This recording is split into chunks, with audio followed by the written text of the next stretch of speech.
ప్రభువైన యేసుక్రీస్తు నామంలో అందరికీ వందనాలు. ఈ 40 డేస్ ప్రేయర్ ఫెలోషిప్లో 28వ రోజు మన యొక్క వాక్యాంశముగా అపోస్తలుడైన ఆంద్రేయ గురించి మనం ధ్యానించుకుందాం. ఆండ్రూ లేదా అంద్రేయ. ఈ అంద్రేయ అనే పేరు గ్రీక్ భాషకు సంబంధించిందండి.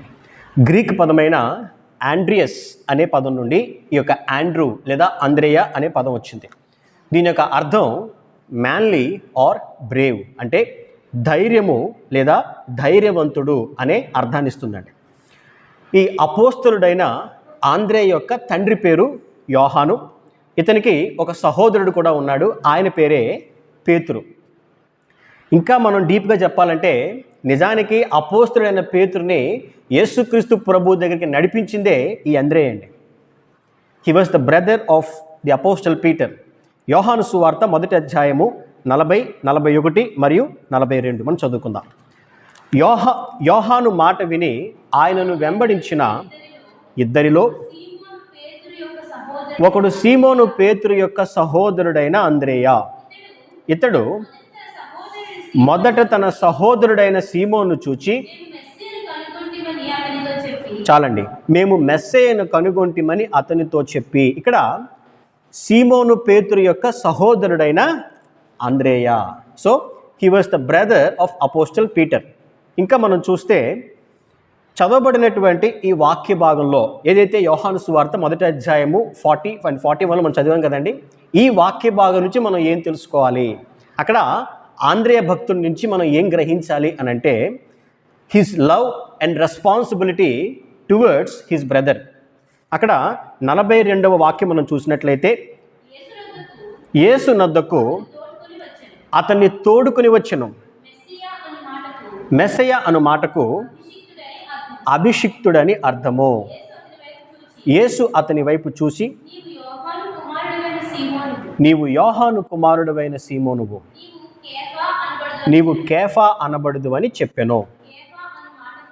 కేఫా అను మాటకు రాయి అని అర్థము. ఇక్కడ మనం జాగ్రత్తగా చూస్తే ఎప్పుడైతే ఈ అంద్రేయ యేసుక్రీస్తు ప్రభుని లేదా మెస్సయ్యను తెలుసుకున్నాడో ఆ వెంటనే ఏం చేశాడండి, ఇమ్మీడియట్గా నెక్స్ట్ సెకండ్ తన బ్రదర్ అయినటువంటి పేతురుని యేసుక్రీస్తు ప్రభు దగ్గర నడిపించాడు. హల్లెలూయా. ఈ వాక్య భాగం నేను ధ్యానించినప్పుడు నాకు బైబిల్లో ఒక కీర్తన గుర్తొచ్చిందండి. అదేం కీర్తన అంటే కీర్తనల గ్రంథం 133వ కీర్తన నాకు గుర్తొచ్చింది. మనం చదువుకుందామండి ఆ కీర్తన. సహోదరులు ఐక్యత కలిగి నివసించుట ఎంత మేలు, ఎంత మనోహరము. అది తల మీద పోయబడి అహరోను గెడ్డము మీదుగా కారి అతని అంగీల అంచు వరకు దిగజారిన, చాలండి, పరిమళ తైలము వలె ఉండును. సహోదరులు ఐక్యత కలిగి ఉండుట ఎంత మేలు, ఎంత మనోహరము. ఏమంటే సహోదరులు బ్రదర్స్ లేదా సిస్టర్స్ లేదా బ్రదర్స్ అండ్ సిస్టర్స్ కలిసి ఉండడం అనేది ఎంతో ఆశీర్వాదకరం అండి. అది ఎంత ఆశీర్వాదకరమో అదే కీర్తన చూడగలుగుతామండి. ఆశీర్వాదమును శాశ్వత జీవమును అచ్చడ నుండవలనని యెహోవా సెలవిచ్చి ఉన్నాడు. ఇక్కడ ఆంద్రేయ యేసుక్రీస్తు ప్రభుని మెస్సేయగా గుర్తించిన తర్వాత, అమ్మయ్య నేను మెస్సేయని గుర్తించాను, ఆయన నాకు దొరికాడు, చాలే ఈ పేతురికి ఎందుకు చెప్పడం అక్కర్లేదు అని అనుకోలేదండి.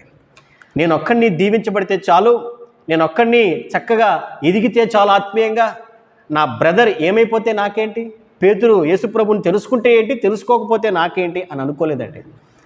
అక్కడ తాను మెస్సేయని తెలుసుకున్నాడు, వెంటనే తన సహోదరుని మెస్సేయ దగ్గరికి తీసుకెళ్ళాడు. ఈ రోజుల్లో చాలామంది నేను బాగుంటే చాలు, నా తమ్ముడు, నా అన్నయ్య, నా అక్క, నా చెల్లి ఎలా పోతే నాకేంటి అనే ఆలోచనతో ఉంటున్నారండి. ఆ మైండ్ సెట్ సరైనటువంటి ఆ యొక్క మైండ్ సెట్ కాదు. ఇలాంటి వారు దేవుని ప్రేమ కలిగిన వారు కారు అని నేను అంటానండి. ఎందుకంటే 1 యోహాను పత్రిక 4వ అధ్యాయము 20వ వచనంలో ఒక మాట ఉందండి.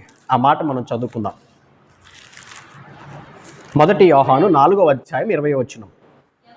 ఎవడైనను నేను దేవుణ్ణి ప్రేమించుచున్నానని చెప్పి తన సహోదరుణ్ణి ద్వేషించిన ఎడల అతడు అబద్ధీకుడగును.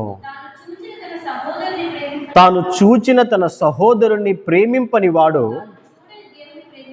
తాను చూడని దేవుణ్ణి ప్రేమింపలేడు.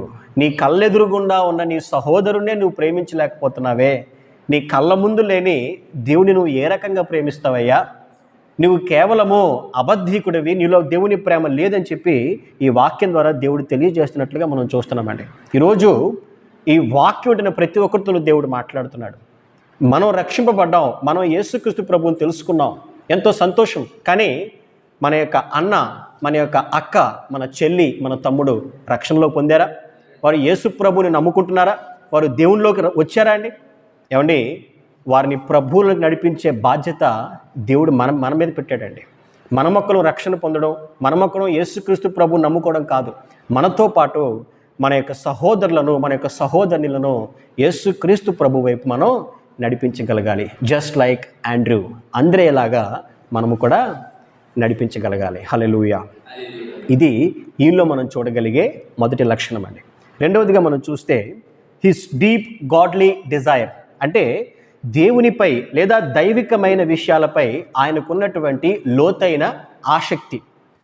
వాస్తవానికి ఈ యొక్క అంద్రేయ యేసుక్రీస్తు ప్రభుని కలుసుకోక మునుపు, ఆయన ఇంకా మెస్సయ్యగా తెలుసుకోక మునుపే బాప్తిస్మిచ్చు యోహానికి ఒక శిష్యుడిగా ఉన్నాడండి. అపోస్తులైనటువంటి యోహాను మరియు అపోస్తులైనటువంటి అంద్రేయ, వీరిద్దరూ కూడా బాప్తిస్మిచ్చు యోహానుకు వీరు శిష్యులుగా ఉన్నారు. యోహాను సువార్త 1వ అధ్యాయము 35 మరియు 36 మనం చదువుకుందామండి. మరునాడు మరలా యోహానును అతని శిష్యులలో ఇద్దరును నిలుచుండగా అతడు నడుచుచున్న యేసు వైపు చూచి, ఇదిగో దేవుని గొర్రెపిల్ల అని చెప్పెను. అతడు చెప్పిన మాట ఆ ఇద్దరు శిష్యులు విని యేసును వెంబడించిరి. ఆ ఇద్దరు శిష్యులు ఎవరో కాదండి, ఒకరు అపోస్తులైనటువంటి యోహాను, జబదేయి కుమారుడైన యోహాను, రెండో వ్యక్తి అంద్రేయ, పేతురు సహోదరుడైనటువంటి అంద్రేయ. దీనికి క్లారిఫికేషన్గానే 40వ వచనంలో రాయబడిందండి. ఏమనంటే, యోహాను మాట విని ఆయనను వెంబడించిన ఇద్దరిలో ఒకడు సీమోను, పేతురు యొక్క సహోదరుడైన అంద్రేయ. ఇది క్లారిఫికేషన్ మనకి.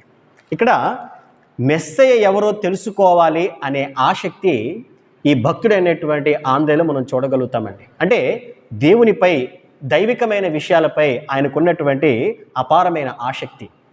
ఆ ఆసక్తే ఆయన్ని బాప్తిస్మిచ్చు యోహాను దగ్గర నడిపించింది.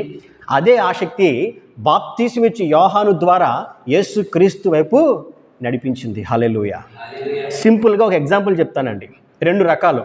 మొదటి రకం ఏంటంటే, చిన్న ఉదాహరణ అండి. ఇది ఏంటంటే, ఆదివారం వచ్చింది, సండే వచ్చింది, చర్చికి వెళ్ళాలి, తప్పదు. చర్చికి వెళ్ళకపోతే పాస్టర్ గారికి కోపం వస్తుంది. చర్చికి వెళ్ళకపోతే ఆయన ఏదోటి అంటాడు, మన మీద కోపపడతాడు. కాబట్టి వెళ్దాం, తప్పదు అని వెళ్ళడం ఒక రకం అండి దేవుని దగ్గరికి. రెండవ రకం ఏంటంటే, ఆదివారం వచ్చింది, సండే వచ్చింది, నా దేవుని మందిరానికి నేను వెళ్ళాలి, దేవుని సన్నిధిలో నేను ఆనందించాలి, దేవుని యొక్క ఆ యొక్క సన్నిధిలో నేను సంతోషించాలి అనే ఆసక్తిగా వెళ్ళడం రెండవ రకం అండి. ఈ సెకండ్ వెర్షన్లో వెళ్ళేవారు ధన్యులు, వారు దీవించబడతారు. ఎందుకంటే వారు కూడా ఆంధ్రేలాగా దైవికమైన విషయాలపై లేదా దేవునిపై ఆసక్తి కలిగిన వారు. మరి ఇదండి మనం ఈ యొక్క భక్తుడైనటువంటి ఆంధ్రే ద్వారా మనం తెలుసుకోవాల్సిన రెండవ ప్రాముఖ్యమైన విషయం ఏంటండి? His deep interest or deep godly desire, దేవునిపై ఆయనకు ఉన్నటువంటి లోతైన ఆసక్తి. మరి మూడవదిగా మనం చూస్తే ఆయనలో మనం చూడగలిగేది his faith towards Jesus Christ, యేసుక్రీస్తు ప్రభు పట్ల ఆయనకున్నటువంటి నమ్మకము, విశ్వాసము.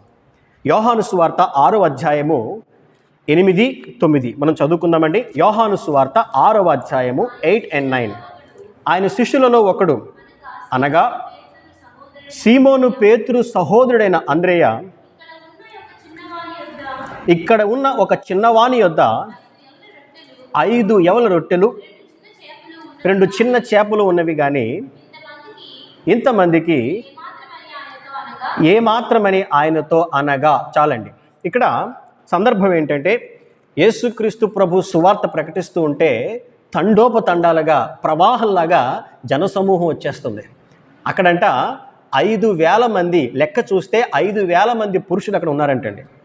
అంటే అక్కడ ఉన్నటువంటి స్త్రీలను, పిల్లలను వారు కౌంట్ చేయలేదు.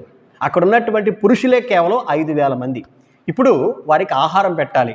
అక్కడ అంతమందికి ఆహారం పెట్టాలంటే ఎంత ధనం కావాలి, ఎంత ఆహారం కావాలి అని అందరూ క్యాలిక్యులేట్ చేసుకుంటున్నారంటే, ఈ సందర్భంలో మిగిలినటువంటి శిష్యులందరూ కూడా మౌనంగా ఉన్నారు. కానీ ఈ భక్తుడైనటువంటి అంద్రేయ మాత్రం ఆ పక్కనే ఒక చిన్నవాడి దగ్గర ఏమున్నాయండి, 5 రొట్టెలు 2 చేపలు ఉంటే వాటిని యేసుక్రీస్తు దగ్గరికి తీసుకెళ్ళి, అయ్యా మన దగ్గర వి హ్యావ్ 5 బన్స్ లేదా 5 రొట్టెలు ఉన్నాయి, 2 చేపలు ఉన్నాయి అని చెప్పి ఆయన దగ్గరికి తీసుకెళ్ళడం మనం చూస్తున్నామండి. అంటే యేసుక్రీస్తు ప్రభు పట్ల ఆయనకున్నటువంటి నమ్మిక, యేసయ్య ఏదో ఒక అద్భుతం చేస్తాడు, ఆయన ఏమైనా చేయగల సమర్థుడు కాబట్టి ఆయనకి మనం చెప్పాలి, తీసుకెళ్ళాలని చెప్పి మనం ఇక్కడ చూస్తామండి. అంటే ఇక్కడ అంద్రేయలో మనం చూడగలిగేది యేసుక్రీస్తు ప్రభు పట్ల ఆయనకున్నటువంటి విశ్వాసము, నమ్మకము. ఎందుకంటే చాలా సందర్భాల్లో విశ్వాసం ఏం ఆలోచిస్తారంటే, మన దగ్గర ఏమీ లేని దానికి దేవుడు ఏం చేస్తాడులే, మన దగ్గర ఉంది ఇంతే కదా అనుకుంటాం. కానీ మన దగ్గర ఉన్నటువంటి ఇంతనే దేవుడు ఆశీర్వదించి అంతగా చేసి మనం తృప్తిపరుస్తాడండి. హల్లెలూయా, హల్లెలూయా. ఆ కొంచెము పిండిని, కొంచెం ఆయిల్ని ఏ రకంగా దేవుడు అధికంగా ఆశీర్వదించాడో, మన దగ్గర ఉండేటువంటి ఆ కొంచెంలోనే మనం నమ్మకంగా, విశ్వాసంగా ఉంటే దేవుడు దాన్నే మనకి ఫలభరితంగా, దీవెనకరంగా మనకి దేవుడు మారుస్తాడు. ఇది మనం భక్తుడైనటువంటి ఆంధ్రలో మనం చూడగలిగే 3వ ప్రాముఖ్యమైన లక్షణం అండి. 4వదిగా మనం చూస్తే, Andrew wants everyone to reach Jesus Christ. అంటే అందరూ యేసు దగ్గరికి రావాలి అని ఆశపడే, కోరుకునే వ్యక్తి అంద్రేయ. నేను ఈ మాట ఎలా చెప్తున్నానంటే, యోహాను సువార్త 12వ అధ్యాయంలో కొంతమంది గ్రీకు భాష మాట్లాడేటువంటి కొంతమంది వ్యక్తులు యేసు ప్రభువుని కలవాలని వారు ప్రయత్నం చేస్తున్నారు. ఆ యొక్క గ్రీసు దేశస్తులండి. ఈ యొక్క గ్రీసు దేశస్తులు యేసు ప్రభువుని కలవాలని వారు ఉన్నారు, కానీ వారు కలవలేకపోతున్నారనమాట. వారు ఏం చేస్తారంటే, అప్పుడు వారు ఫిలిప్పు దగ్గరికి వెళ్తారు. ఫిలిప్పు వీరిని అంద్రేయ దగ్గరికి నడిపిస్తాడండి. చదువుకుందాం అన్నమాట. యోహాను సువార్త 12వ అధ్యాయము 20, 21, 22. ఆ పండుగలో ఆరాధింపవచ్చిన వారిలో కొందరు వారు గలిలయలోని బెత్సైదా వాడైన ఫిలిప్పు నొద్దకు వచ్చి, అయ్యా మేము యేసును చూడగోరుచున్నామని అతనితో చెప్పగా, ఫిలిప్పు వచ్చి అంద్రేయతో చెప్పెను. అంద్రేయు ఫిలిప్పును వచ్చి యేసుతో చెప్పిరి. ఇక్కడ ఈ గ్రీసు దేశస్థులు యేసుక్రీస్తు ప్రభువుని కలవాలని ప్రయాసపడుతున్నారు, ఆశపడుతున్నారు. కానీ అప్పటికే చాలామంది యూదుల మధ్య యేసు ప్రభు ఉన్నారు, వాళ్ళని కలవడానికి చాలా కష్టం అవుతుందండి. అలాంటి సందర్భంలో ఈ యొక్క గ్రీసు దేశస్థులకు లేదా అన్యులకు మరియు యేసుక్రీస్తు ప్రభువుకు మధ్య ఒక వారధిగా, ఈ యొక్క అన్యులను యేసుక్రీస్తు ప్రభు వైపు నడిపించేటువంటి వ్యక్తిగా ఇక్కడ అంద్రేయ తన పాత్రను ఏ విధంగా పోషిస్తున్నాడో ఇక్కడ మనం చూడగలుగుతున్నామండి. ఈరోజు మనం యేసు ప్రభువుని నమ్ముకున్నాం, నిజరక్షకునిగా అంగీకరించాం. మన ద్వారా అనేక మంది క్రీస్తులోనికి వచ్చేలాగా ఎప్పుడైతే మనం ఉండగలుగుతామో అది మన దేవునికి మహిమకరం అండి. మనము అట్టి రీతిగా జీవించాలి. అట్టి రీతిగా అంద్రేయ వలె అన్యులకు లేదా క్రీస్తుని గురించి తెలియని వారికి క్రీస్తుకు మధ్య ఒక వారధిగా ఉండి వారిని నడిపించాలని చెప్పి ఈ మాట బట్టి మనం అర్థం చేసుకోవచ్చండి. సో ఇవన్నిటినీ కూడా, ఈ క్వాలిటీస్ అన్నిటినీ కూడా మనం ఆంధ్రలో మనం చూడగలుగుతాం. కాబట్టి విన్నటువంటి ఈ మాటలన్నింటినీ బట్టి మనము కూడా అంద్రేయ వలె మనం జీవించగలిగితే మనము కూడా అనేక మందిని క్రీస్తు కొరకు సంపాదించగలుగుతాం, దేవుని కొరకు నమ్మకంగా జీవించగలుగుతాం. దేవుడు తన పరిశుద్ధ వాక్కును దీవించి ఆశీర్వదించును గాక. ఆమేన్.